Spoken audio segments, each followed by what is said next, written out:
Pare, teka, tanong. Ilang bang edad nag-retire si Coach Senator Jaworski? Okay.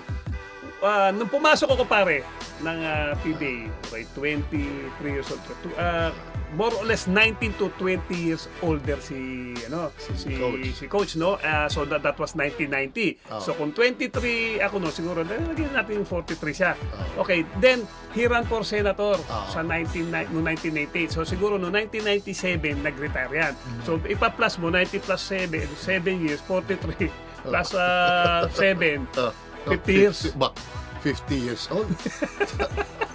Si Ribis pare, 50 na rin. 50 na rin. Oo, baka naman nag-usap si Ribis tsaka si LA na, sa edad.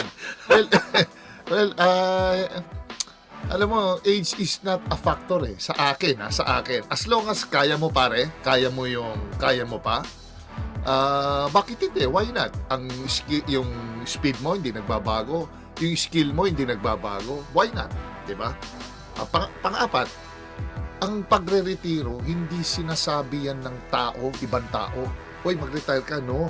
Kasi itong tao na to, he earned it, pare. Yung, he earned his slot, he earned his playing time, his stature, yung sitwasyon niya ngayon.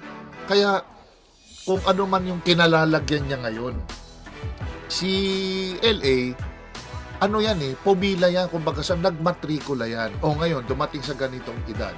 Okay.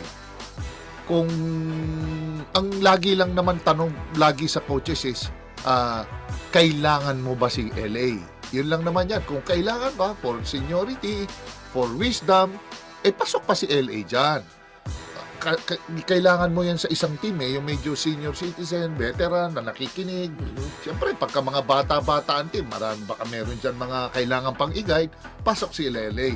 Pero pagdating sa Gilas Youth, na ihahawakan niya at siya ngayon na naatasan mag-coach, kailangan ng full-time doon. Kaya nga. Kailangan niya ng full-time kasi siyempre, mga bata nga yan, kailangan niyang kailangan mag-exert ka ng effort, time, kung pwede ka mag-double time dyan, kailangan mo talaga si yung coach na magmamanman dyan, tututok, para ang programa tumibay, ma-monitor maigi, at makikita mo yung progress ng bata. Hindi pwedeng option lang or sideline lang ito sa atin, sa mga, lalo na sa kanya binigay ang ganyang trabaho. Ang ano ko lang dyan, parang nafe-feel ko na parang graceful exit ang tinitignan, pare.